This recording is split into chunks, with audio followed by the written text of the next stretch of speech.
Hello everyone, कैसे हैं आप सब। आई होप सो कि आप सब बहुत अच्छे होंगे और आप सब अपने बोर्ड एग्जामिनेशन की प्रिपरेशन भी एज यूजुअल फंटास्टिक तरीके से कर रहे होंगे। मेरे प्यारे बच्चों, जो आज का हमारा लेक्चर नंबर 39 होने वाला है वो होने वाला है एडमिशन ऑफ पार्टनर चैप्टर की समरी के ऊपर। बेसिकली बेटा ये लेक्चर मैं इसलिए दे रहा हूँ समरी का कि अगर कल के दिन बेटा आप अपने बोर्ड एग्जाम्स का फाइनल रिवीजन कर रहे हो तो आपको ये समरी कहीं ना कहीं हेल्प कर सके। ठीक है, तो विदाउट एनी डिले चलिए स्टार्ट करते हैं।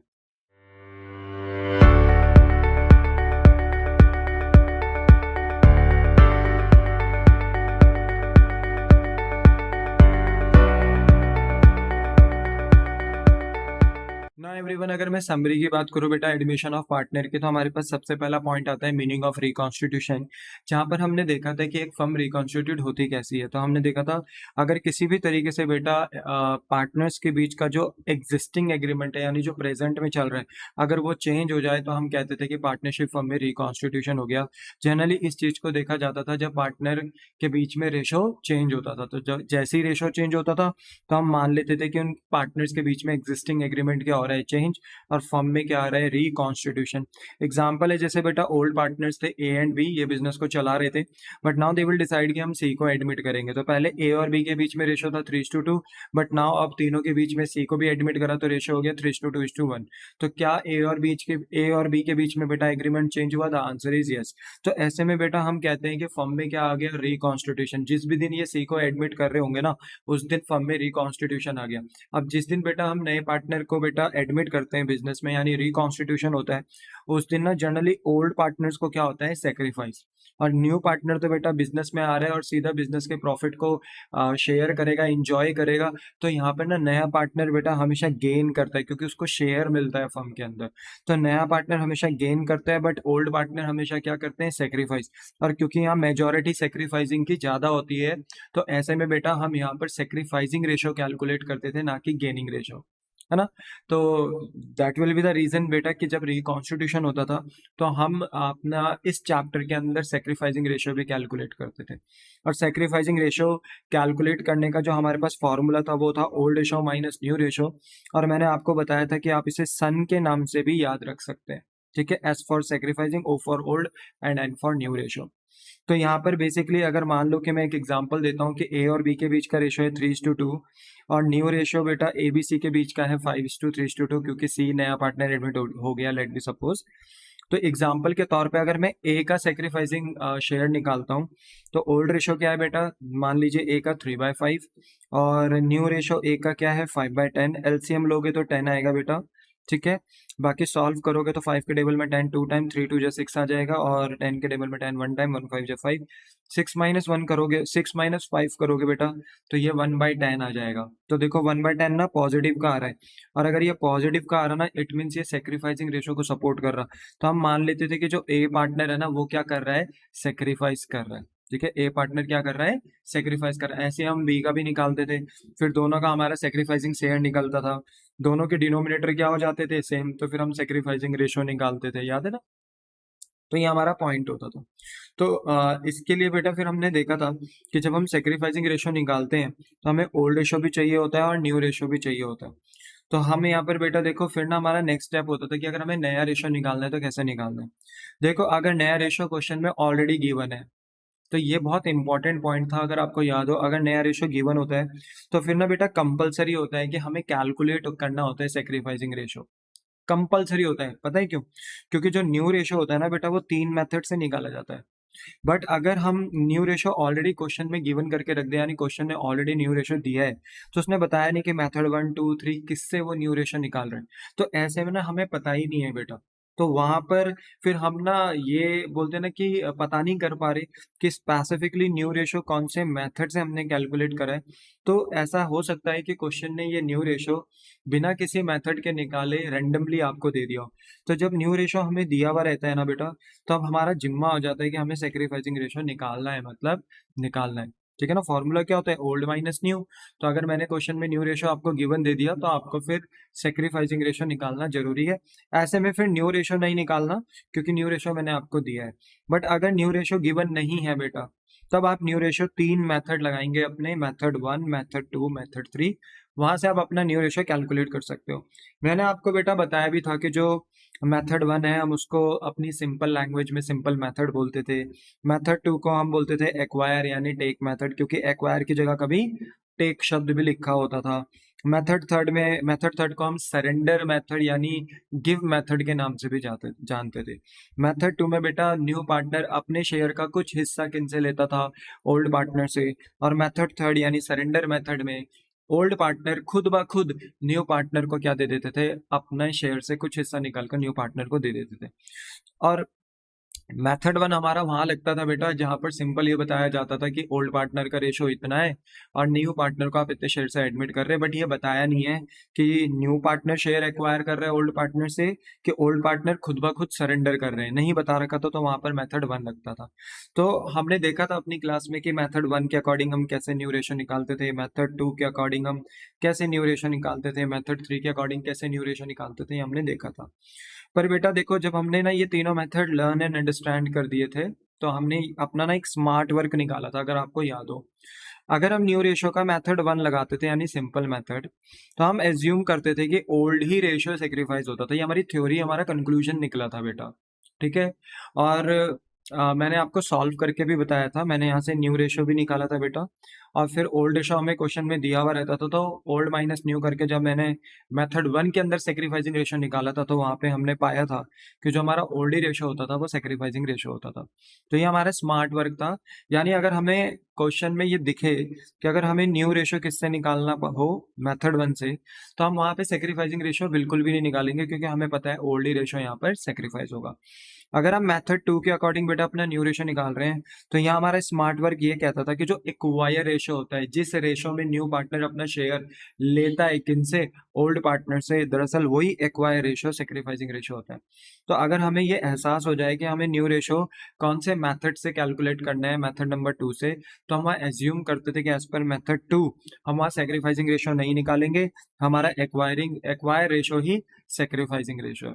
देखो बेटा, वो बात अलग है कि अगर क्वेश्चन ने सेक्रीफाइसिंग रेशो निकालने के लिए बोल दिया, तब चाहे आप मेथड 1, 2, 3 निकालो, तब आप स्मार्ट वर्क नहीं लगा सकते, क्योंकि क्वेश्चन ने बोल दिया है आपको कि आपको सेक्रीफाइसिंग रेशो भी कैलकुलेट करना है। बट अगर उसने बोला नहीं है कैलकुलेट करने के लिए, बट आपको नीड पड़ रही है, तो आप मेथड 1, 2, 3 के अकॉर्डिंग अगर जो भी मेथड लग रहा हो, तो आप अपना स्मार्ट वर्क लगा सकते हो।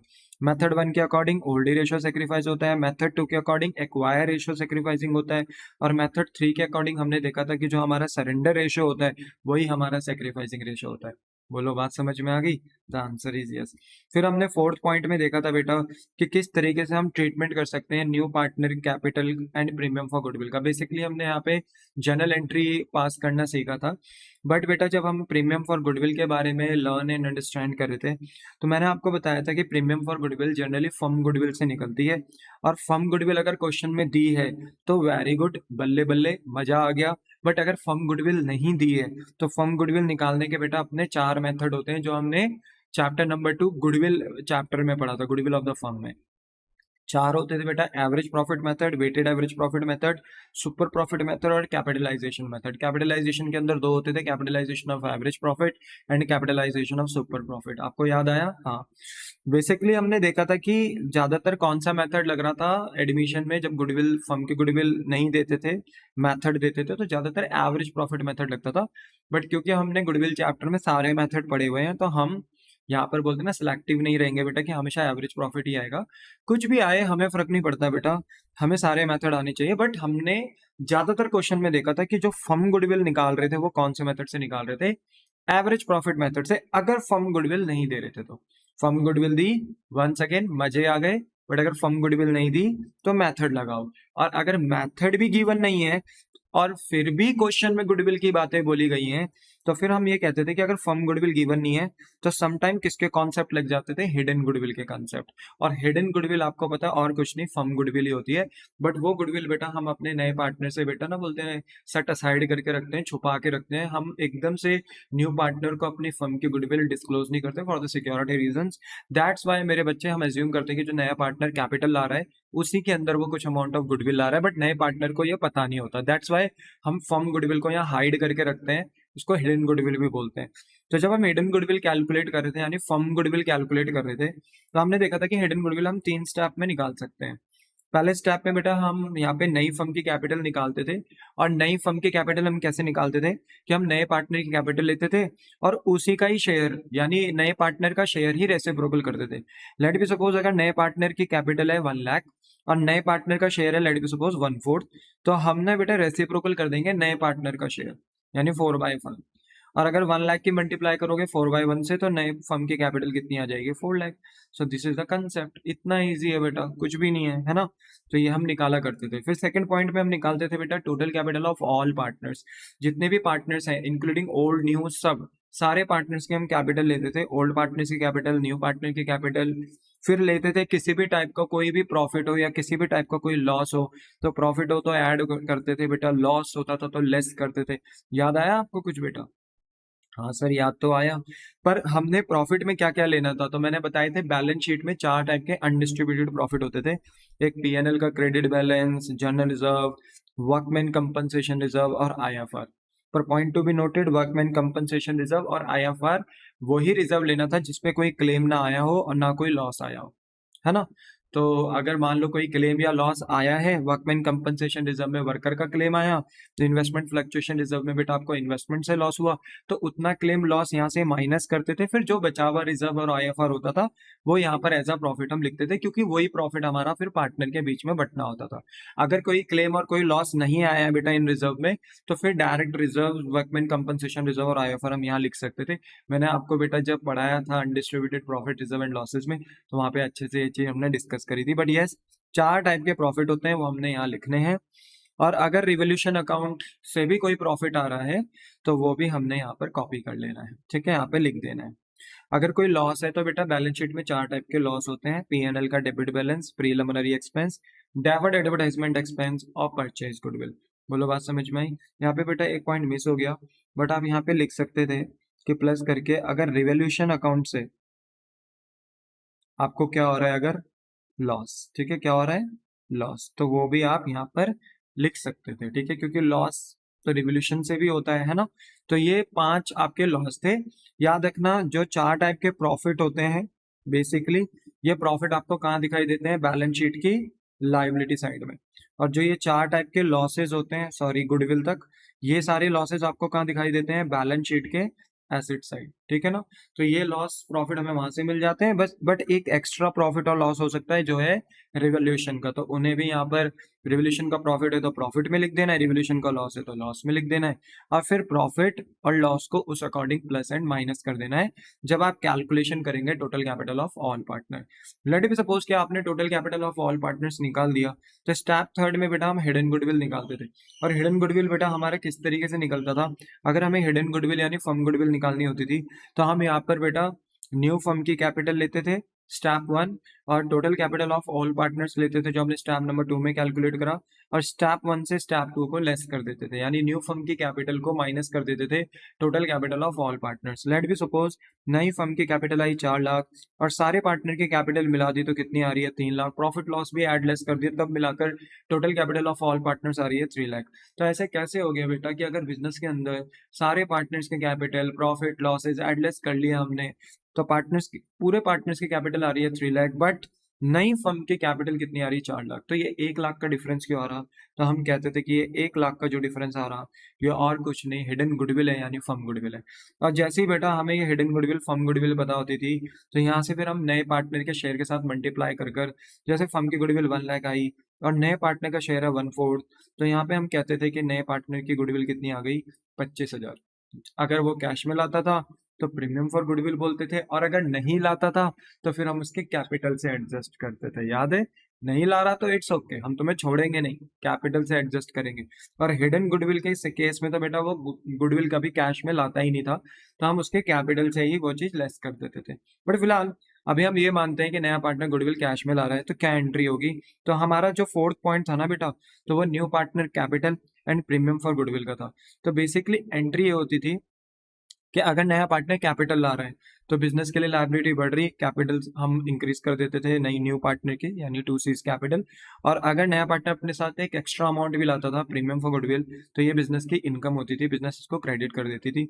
और बदले में बिजनेस के पास टोटल कैश आता था, बैंक आता था, या कैश बैंक नहीं आ रहा तो एसेट्स आते थे, इसको हम कहते थे इन काइंड, कि पार्टनर ने कैश बैंक के थ्रू बोलते हैं ना, कैपिटल गुडविल नहीं लगा रहा, एसेट्स के थ्रू लगा रहा, मतलब plant and machinery, building, land, furniture, debtor, stock, ये वगैरह दे रहा है। तो अगर मान लीजिए कैश दे रहा है तो कैश, बैंक दे रहा है तो बैंक के थ्रू, एसेट है तो एसेट के थ्रू, जो भी दे रहा है बिजनेस का, कैश बैंक बढ़ रहा है, एसेट बढ़ रहा है, तो हम डेबिट कर देते थे। और उसमें देख लेते थे कि कैपिटल कितनी ला रहा है, कैपिटल बिजनेस के लिए लायबिलिटी होती थी तो क्रेडिट करते थे, और प्रीमियम फॉर गुडविल बेटा बिजनेस के लिए इनकम होती थी तो क्रेडिट करते थे। रूल्स याद होने चाहिए, all assets are debited, all expenses are debited, all incomes liability capitals are credited. और अगर ये रिड्यूस हो जाए asset expense income liability capital, तो जिन एसेट और एक्सपेंस के बैलेंस डेबिट थे वो क्रेडिट हो जाते हैं, जिन इनकम लायबिलिटी कैपिटल के बैलेंस क्रेडिट होते हैं वो डेबिट हो जाते हैं। तो ये रूल याद होना चाहिए बेटा, ठीक है। तो लायबिलिटी थी कैपिटल तो क्रेडिट किया, गुडविल लाया नया पार्टनर, प्रीमियम फॉर गुडविल जिसे बोलते थे, तो वो इनकम होती थी बिजनेस के लिए, तो बिजनेस उसको क्रेडिट करती थी, और बिजनेस के पास टोटल कैश बैंक या एसेट आ जाता था। फिर बिजनेस क्या करती थी, बिजनेस को पता है ये गुडविल हम नहीं रख सकते प्रीमियम फॉर गुडविल, क्योंकि ये एक्स्ट्रा अमाउंट इसलिए मंगाया गया है नए पार्टनर से क्योंकि हम पुराने पार्टनर को कंपनसेट कर पाए। तो फिर हम बेटा ये प्रीमियम फॉर गुडविल, जो टेम्पररी इनकम होती थी बिजनेस की, बिजनेस अपनी इनकम रिड्यूस करती थी, डेबिट करती थी, और ये इनकम ट्रांसफर कर देती थी ओल्ड पार्टनर्स के कैपिटल में, लाइक एज एंड बीज। तो अगर हम ए और बी के कैपिटल में बेटा इसे ट्रांसफर कर रहे हैं, तो शर्त ये होती थी कि हम सेक्रीफाइसिंग रेशो में करते थे। और ऊपर मैंने बताया था आपको कि हमने अपनी क्लास में देखा था कि हम सेक्रीफाइसिंग रेशो कैसे निकालते हैं, फॉर्मूला लगा के, ठीक है। फॉर्मूला लगाकर भी आप सेक्रीफाइसिंग रेशो निकाल सकते हो। न्यू रेशो दिया है तो तब तो फॉर्मूला लगाना ही पड़ेगा आपको, बट अगर आप मेथड 1, 2, 3 के अकॉर्डिंग न्यू रेशो निकालते तो वहां स्मार्ट वर्क था कि मेथड 1 के according old ratio sacrifice, method 2 के अकॉर्डिंग एक्वायर रेशो सेक्रीफाइस, और मेथड 3 के अकॉर्डिंग सरेंडर शेयर ही यानी सरेंडर रेशो ही सेक्रीफाइस, ठीक है। फिर इसके बाद बेटा हम क्या करते थे, ये प्रीमियम फॉर गुडविल पार्टनर्स के बीच में, ओल्ड पार्टनर्स के बीच में बांटते थे सेक्रीफाइसिंग रेशो के बीच में। तो ए और बी की ना कैपिटल फिर क्रेडिट हो जाती थी, क्योंकि बिजनेस ने प्रीमियम फॉर गुडविल, जो बिजनेस के टेम्पररी इनकम थी, क्योंकि पहले तो ये बिजनेस को ही मिली होगी प्रीमियम फॉर गुडविल, तो बिजनेस ने ये इनकम रिड्यूस करी, इनकम जब कम होती है तो बेटा डेबिट, और ये इनकम हमने ए बी को दे दी तो ए बी की कैपिटल बढ़ गई। तो अभी ना देखो ए और बी ना घर लेके नहीं गए हैं, इतने को हम क्या कहते थे, रिटेन इन द बिजनेस। याद है कि गुडविल ना रिटेन इन द बिजनेस है, अभी तक ओल्ड पार्टनर इस गुडविल को लेकर नहीं गए, ठीक है। बट कभी कभी क्वेश्चन में कहा जाता था कि ओल्ड पार्टनर्स गुडविल को विड्रॉ कर रहे हैं, तो जिन पार्टनर्स के कैपिटल हमने ओल्ड पार्टनर्स की ए बी की कैपिटल बढ़ाई थी, उतनी कैपिटल हम उनकी कम कर देते थे, और उनको बिजनेस से क्या दे देते थे, कैश बैंक दे देते थे। और कैश बैंक क्योंकि बिजनेस का एसेट होता है और क्योंकि बिजनेस पे कर रही है उन्हें, तो ऐसे में बिजनेस का कैश बैंक बेटा रिड्यूस हो जाता था, और जब एसेट रिड्यूस होता है तो वो क्रेडिट होता है। तो ये हमने देख लिया था बेटा, ठीक है। तो this is the treatment of new partner capital and premium for goodwill. By the way, अगर मान लो कि नया पार्टनर गुडविल कैश में नहीं लाता था, तो मेरे बच्चे फिर एंट्री होती थी cash account debit to C's capital. But बेटा फिर ना हम प्रीमियम फॉर गुडविल से ओल्ड पार्टनर्स को गुडविल नहीं देते थे सेक्रीफाइसिंग रेशो में, क्योंकि नया पार्टनर गुडविल कैश में ला ही नहीं रहा। तो यहाँ पे ना फिर हम किसका नाम लिखते थे, यहाँ पे हम नाम लिखते थे बेटा फिर जो न्यू पार्टनर का, ठीक है। तो यहाँ पर बेसिकली फिर हम सीज की कैपिटल को डेबिट करते थे, ठीक है। तो लो मैं से हटा देता हूँ, कहीं आप कंफ्यूजन में ना आ जाओ, ठीक है, ठीक है। तो होता यही है कि प्रीमियम फॉर गुडविल ही आपने डेबिट करना होता है। बट अगर नया पार्टनर गुडविल कैश में नहीं ला रहा है, ठीक है ना, नहीं ला रहा है, तो उस सिनारियो में फिर आप प्रीमियम फॉर गुडविल डेबिट नहीं कर सकते, उसकी जगह पे फिर आपको डेबिट करना पड़ेगा सीज का कैपिटल अकाउंट, और फिर एंट्री होगी cash account debit to C's capital, और फिर C's capital account debit to A to B. और फिर अगर ए बी घर गुडविल लेकर जाने हैं, घर लेकर जाना चाहते हैं तो लेकर जा सकते हैं, ठीक है। तो ऐसा तब करते हैं, सीज की कैपिटल से तब लेते हैं बेटा गुडविल, बेसिकली जब नया पार्टनर गुडविल लाने में असमर्थ होता है, या अगर फर्म की गुडविल हमने पार्टनर से क्या कर रखी है, हाइड। तो यहाँ से जो हम फर्म की गुडविल निकालते हैं, वहां से फर्म की गुडविल निकाल कर बेटा हम नए पार्टनर की गुडविल निकालते हैं, और उस पर एज्यूम करते हैं कि नया पार्टनर गुडविल कैश में नहीं ला रहा होगा, अगर हिडन गुडविल के कंसेप्ट लग रहे हैं तो नया पार्टनर की गुडविल हम कैपिटल से कब एडजस्ट करते थे उसकी, जब क्वेश्चन में हिडन गुडविल होती थी, सेकंड अगर वो गुडविल लेकर नहीं आ रहा है तो। इन्हीं दो केसेस में बेटा हम नए पार्टनर के कैपिटल को डेबिट कर कर ओल्ड पार्टनर्स को क्या दे दिया करते थे, गुडविल दे दिया करते थे। बट अगर नया पार्टनर कैश में ला रहा है बेटा गुडविल, तो कोई दिक्कत नहीं है, तब हम बेटा प्रीमियम फॉर गुडविल को क्रेडिट करते थे, कैश आ जाता था बिजनेस का, फिर बिजनेस उस प्रीमियम फॉर गुडविल को ए बी के बीच में दे देती थी, बट तब नए पार्टनर के कैपिटल को हम रिड्यूस नहीं करते थे। बोलो बात समझ में आई? Answer is yes. तो ये सारे ट्रीटमेंट्स है बेटा।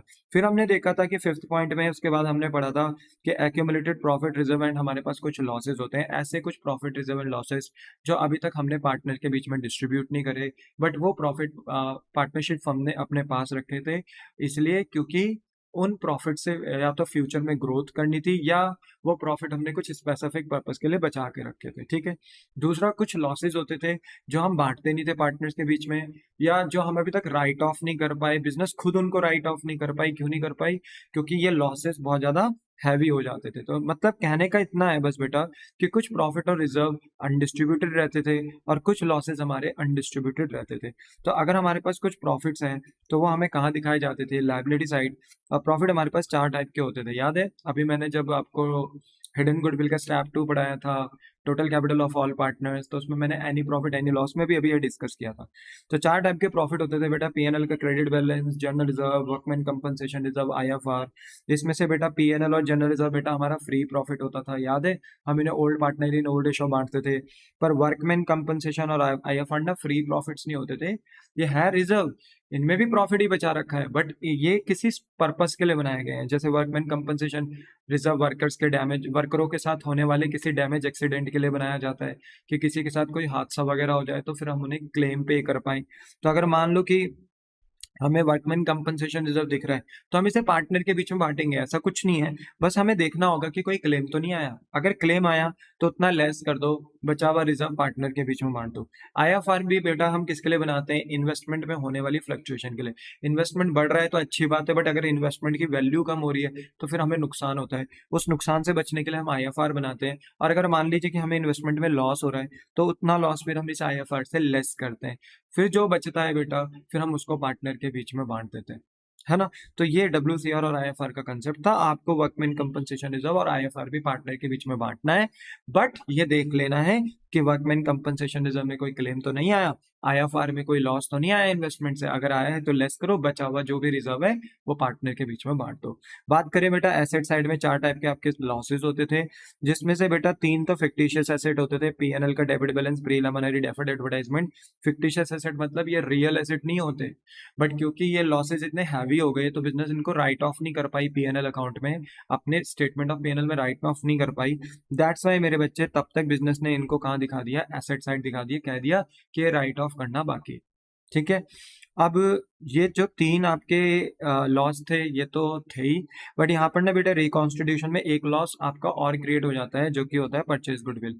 बेटा ये हमारी बोलते हैं ना कि ऐसी गुडविल है जो हमने किसी दूसरे के बिजनेस को बाय करते टाइम एक्वायर करी थी। जनरली हमारा एसेट होता है, बट रिकॉन्स्टिट्यूशन के दिन AS 26 कहता है कि इसको राइट ऑफ करना है। तो टोटल हमारे पास ऐसे 4 आइटम्स होते हैं जिन्हें राइट ऑफ करना है, जिनमें से 3 तो प्योर लॉस हैं और एक बेटा परचेज गुडविल है। तो 4 आइटम, 4 लॉसेस, एक तरीके से 4 लॉसेस राइट ऑफ हो जाते हैं पार्टनर्स के बीच में। तो ऐसे में मेरे बच्चे अगर आपको लायबिलिटीज में अगर 4 टाइप के प्रॉफिट दिखते हैं तो हमने इनकी एंट्री क्या करी थी कि बिजनेस अगर इन प्रॉफिट को बांट रही है old partner in old ratio, क्योंकि न्यू पार्टनर आ रहा है तो हम इन्हें ओल्ड पार्टनर्स के बीच में डिस्ट्रीब्यूट करते हैं। तो ये PNL, general reserve, workman compensation, IFR business के लिए लायबिलिटी थे पहले, बट अब क्योंकि रिकॉन्स्टिट्यूशन के दिन न्यू पार्टनर जिस दिन एडमिट हो रहा है उस दिन बिजनेस ये चारों प्रॉफिट्स को डिस्ट्रीब्यूट कर रही है, तो बिजनेस की लायबिलिटी कम हो रही है। अब आपको पता है लायबिलिटी के बैलेंस क्रेडिट होते हैं, पर जब लायबिलिटी रिड्यूस होती है तो डेबिट होते हैं। तो देखो हमने ये चारों बैलेंस डेबिट कर दिया, ठीक है। और ये प्रॉफिट हम अपने पार्टनर्स के बीच में बांटते हैं, एस कैपिटल एंड बीस कैपिटल के बीच में। तो ए की कैपिटल बढ़ जाएगी और बी की कैपिटल भी बढ़ जाएगी, बट प्रॉफिट देने से पहले हमें ये देखना होता है कि वर्कमैन कंपनसेशन रिजर्व के ऊपर कोई क्लेम तो नहीं आया, और अगर कोई क्लेम आया तो वो फिर बेटा हमारी लायबिलिटी होती है and all liabilities are credited.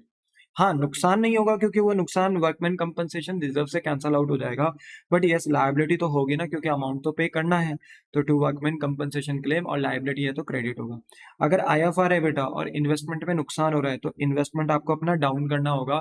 और इन्वेस्टमेंट हमारे लिए क्या होता है? Asset, and all assets are debited. But अगर इन्वेस्टमेंट एसेट डाउन हो रहा है तो हम उसको क्रेडिट करते हैं। तो हम ना ये चारों प्रॉफिट ना ए बी के बीच में बांट देंगे। बस ये देखना है कि वर्कमैन कंपनसेशन में कोई क्लेम तो नहीं आया। क्लेम आया तो क्रेडिट करो, लायबिलिटी है। और अगर आईएफआर में इन्वेस्टमेंट का लॉस हुआ है तो अपने इन्वेस्टमेंट को डाउन करो, क्रेडिट करो। बाकी फिर जो प्रॉफिट बच जाए वर्कमैन कंपनसेशन आईएफआर में, वो पार्टनर के बीच में बांट दो। और अगर बेटा पीएनएल और जनरल रिजर्व है तब तो डायरेक्टली प्रॉफिट किसको मिल जाएगा? ए और बी को, क्योंकि पीएनएल और जनरल रिजर्व फ्री प्रॉफिट्स होते हैं।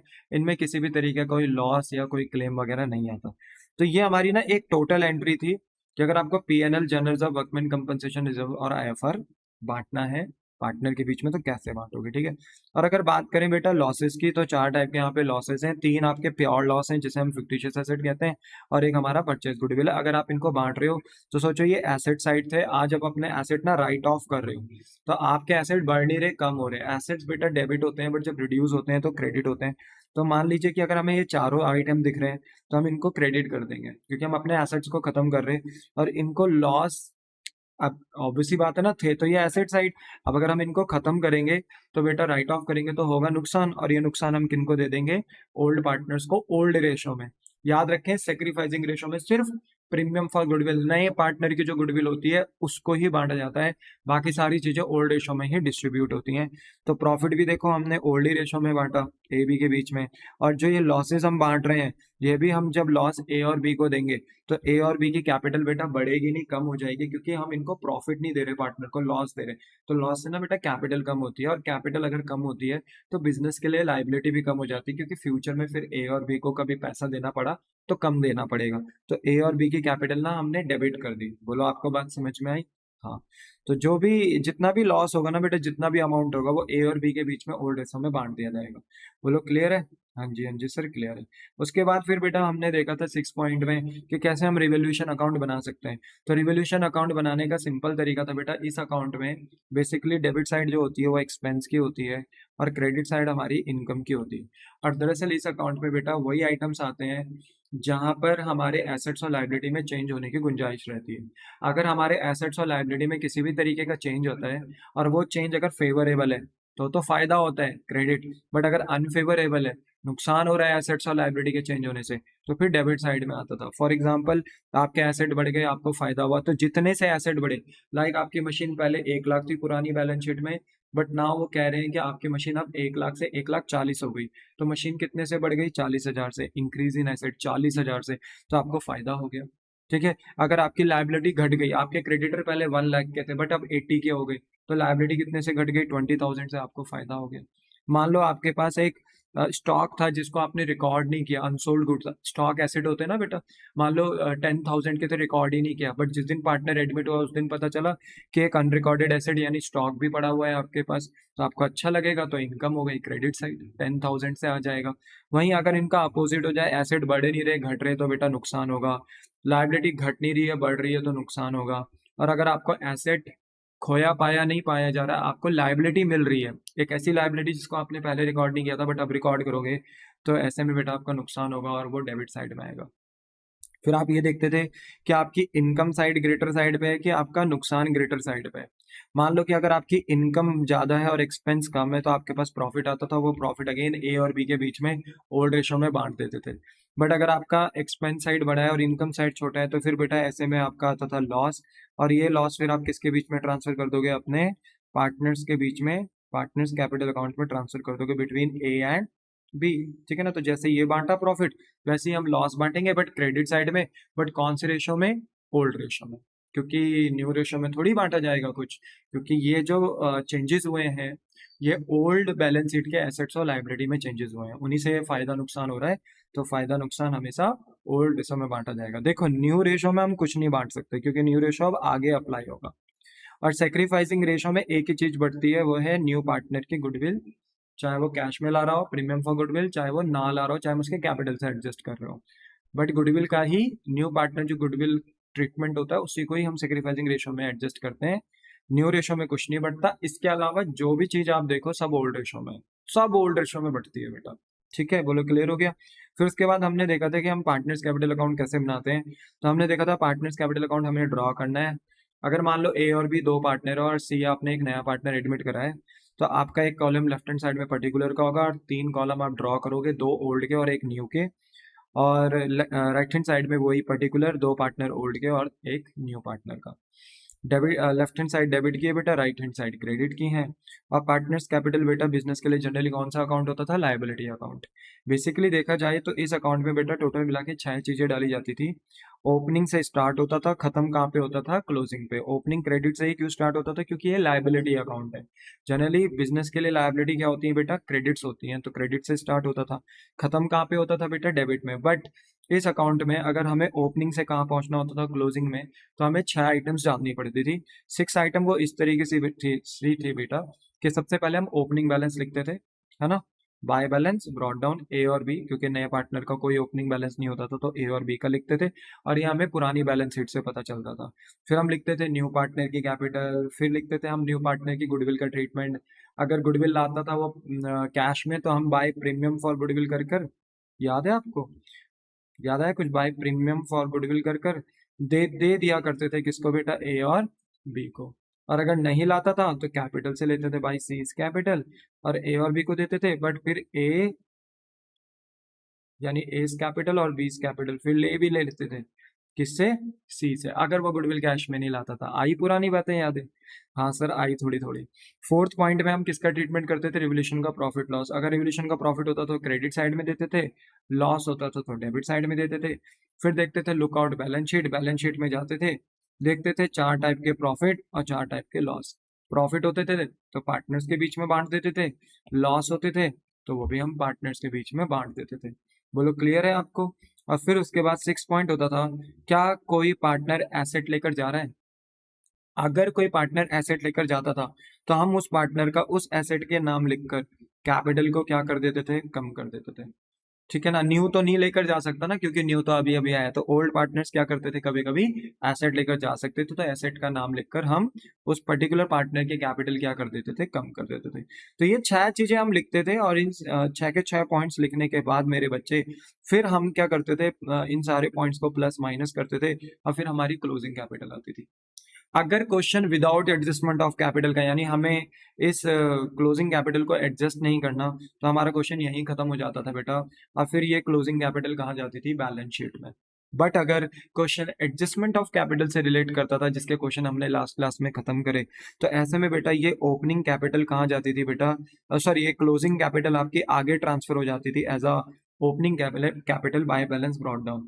ऐसे में मेरे बच्चे ये क्लोजिंग कैपिटल हमारी बनती थी एडजस्टेड कैपिटल, और फिर हम इसको ट्रांसफर करते थे आगे जाकर एक एज अ न्यू कैपिटल, तो बाय बैलेंस ब्रॉट डाउन, तो कॉपी करते थे यहाँ पेस्ट करते थे। बट फिर हम एडजस्टमेंट ऑफ कैपिटल में बेटा न्यू कैपिटल निकालते थे। तो न्यू कैपिटल किन की निकलती थी, ए बी की। जनरली हम न्यू कैपिटल किसकी निकालते थे, ए और बी की निकालते थे, ओल्ड पार्टनर की निकालते थे नई कैपिटल, क्योंकि कैपिटल ओल्ड पार्टनर्स क्या करते थे, अपनी एडजस्ट। और वो तभी हो सकता है जब हमें एडजस्टेड कैपिटल यानी ओल्ड कैपिटल और न्यू कैपिटल पता हो। तो हम न्यू कैपिटल निकालते थे, फिर चेक करते थे कि ओल्ड कैपिटल और न्यू कैपिटल में कौन सी कैपिटल बड़ी है। लेट बी सपोज पुरानी कैपिटल 10,000 थी, नई कैपिटल 12,000 करनी है, तो ऐसे में 2,000 रुपए की जो कैपिटल है वो फिर पार्टनर लेकर आते थे। जैसे ए ये 2,000 रुपए की कैपिटल लेकर आएगा, कैश बैंक के थ्रू है, कुछ नहीं बोला तो कैश बैंक के थ्रू एडजस्ट करते थे बेटा। अगर करंट के थ्रू है तो यहाँ लिखते थे बाय एज करंट, और करंट अकाउंट के थ्रू एडजस्ट करते थे। बट अगर करंट अकाउंट के थ्रू एडजस्ट करते थे तो ये मानते थे कि जो ये पैसा है, जो ए 2,000 रुपये, ए को जो 2,000 रुपये लेकर आने वो अभी ला नहीं रहा है, वो करंट अकाउंट के थ्रू लेकर आएगा फ्यूचर में। तो करंट अकाउंट के थ्रू हम यहाँ पर एडजस्ट करते थे, इससे बेटा एज का जो करंट अकाउंट है वो नेगेटिव हो जाता है, और फिर फ्यूचर में एज करंट अकाउंट का पैसा लेकर आएगा। तो जनरली ये करंट अकाउंट बिजनेस के लिए क्या बन जाता था, एसेट।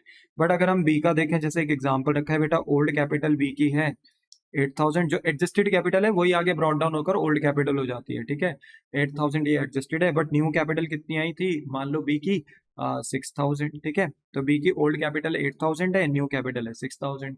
ठीक है, तो यहाँ पर आप देख सकते हो पुरानी कैपिटल इसकी ज्यादा है, नई कैपिटल इसको कम करनी है, तो इसकी कैपिटल सरप्लस में है, तो ये लेकर जाएगा। तो कितना लेकर जाएगा, 2,000 रुपये लेकर जाएगा। तो इसको अगर कैश बैंक के थ्रू है तो कैश बैंक के थ्रू, यानी अगर क्वेश्चन में कुछ भी नहीं बोला हुआ तो कैश बैंक के थ्रू ही एडजस्ट करेंगे, और अगर करंट अकाउंट के थ्रू बोला है तो करंट अकाउंट के एडजस्ट थ्रू करेंगे। बट अगर करंट अकाउंट के एडजस्ट थ्रू कर रहे हो तो इसका मतलब है अभी ये पैसा लेकर गया नहीं है। लेकर जाता तो कैश बैंक से होता ना, बट अगर क्वेश्चन ने करंट से एडजस्ट करने के लिए बोला है तो इसका मतलब है बी अभी पैसा लेकर जा नहीं रहा है, फ्यूचर में लेकर जाएगा। इट मीन्स ये बिजनेस के लिए लायबिलिटी है। तब हम ये करंट अकाउंट कहाँ दिखाते थे, न्यू बैलेंस शीट के लायबिलिटी साइड। बोलो क्लियर है आपको, ठीक है। पर सर ये न्यू कैपिटल कैसे निकालते थे, तो बेटा यही हमारा 8th पॉइंट था, एडजस्टमेंट ऑफ कैपिटल, कि अगर हमें न्यू कैपिटल निकालनी है तो हमारे पास दो केस होते थे, केस 1 केस 2। केस 1 में बेटा हमें नए पार्टनर की कैपिटल गिवन होती थी, बट केस 2 में हमारे पास नए पार्टनर की कैपिटल गिवन नहीं होती थी। केस 1 में बेटा अगर हमें नई फर्म की कैपिटल निकालनी है, क्योंकि हमें न्यू कैपिटल निकालनी होती थी ओल्ड पार्टनर्स की, तो उसके लिए हमें न्यू फर्म की कैपिटल पता होनी चाहिए थी। तो केस 1 में हम क्या कहते हैं करते हैं, न्यू पार्टनर की कैपिटल गिवन होती है तो न्यू पार्टनर की कैपिटल लेते हैं, उसी का शेयर रेसिप्रोकल करते हैं। सर ये तो सेम जैसे हिडन गुडविल में कर रहे थे हम, वैसा ही कुछ है ना, कि न्यू फर्म की कैपिटल में हम अगर निकाल रहे हैं हिडन गुडविल में, तो न्यू पार्टनर की कैपिटल लेते हैं और उसी का शेयर रेसिप्रोकल करते हैं। हाँ बेटा वैसा ही तो है यहाँ पे भी, हमने डिस्कस भी करा था, ठीक है ना। तो केस 1 पूरा वही है, हिडन गुडविल में जैसे हम total capital of new firm निकालते थे वैसे ही यहाँ पे भी निकाल रहे हैं, न्यू पार्टनर कैपिटल ले रहे हैं, उसका शेयर रेसिप्रोकल कर रहे हैं। बट अगर केस 2 के अकॉर्डिंग अगर हमें नई फर्म की कैपिटल निकालनी है, तो बेटा यहाँ पर फिर हम न्यू पार्टनर की कैपिटल बेस नहीं ले सकते, क्योंकि हमें यहाँ नई पार्टनर की कैपिटल ही गिवन नहीं होती। तो फिर यहाँ पर बेटा करते क्या है, कैसे निकालते हैं नई फर्म की कैपिटल, फिर हम यहाँ पर ना बेटा ओल्ड पार्टनर की एडजस्टेड कैपिटल लेते हैं। यानी हमें पहले ना ओल्ड पार्टनर की एक एडजस्टेड कैपिटल निकालनी होती है, एक ऐसी कैपिटल जहां पर ओपनिंग कैपिटल में सारी इनकम एंड एक्सपेंस लेस हो चुके हो, दैट्स वाई तब जाकर जो कैपिटल आती है क्लोजिंग, उसको हम यहाँ एडजस्टेड कैपिटल बोलते थे। और फिर हम ओल्ड पार्टनर की एडजस्टेड कैपिटल प्लस कर कर फिर ओल्ड ही पार्टनर्स का रिमेनिंग शेयर जो होता था उसे रेसिप्रोकल करते थे। जैसे पूरी फर्म का शेयर 1 है बेटा, मैंने बताया भी था, और न्यू पार्टनर का शेयर है 1/4, तो एलसीएम उलसीएम लोगे तो बेटा ये आएगा 4 - 1 यानी 3/4। तो जो रिमेनिंग शेयर है वो कितना बचा, 3/4। अगर फर्म का शेयर 1 है और 1 में से हमने 1/4 नए पार्टनर को दे दिया, तो बचे हुए पार्टनर ओल्ड पार्टनर्स के लिए कितना बचा, 3/4।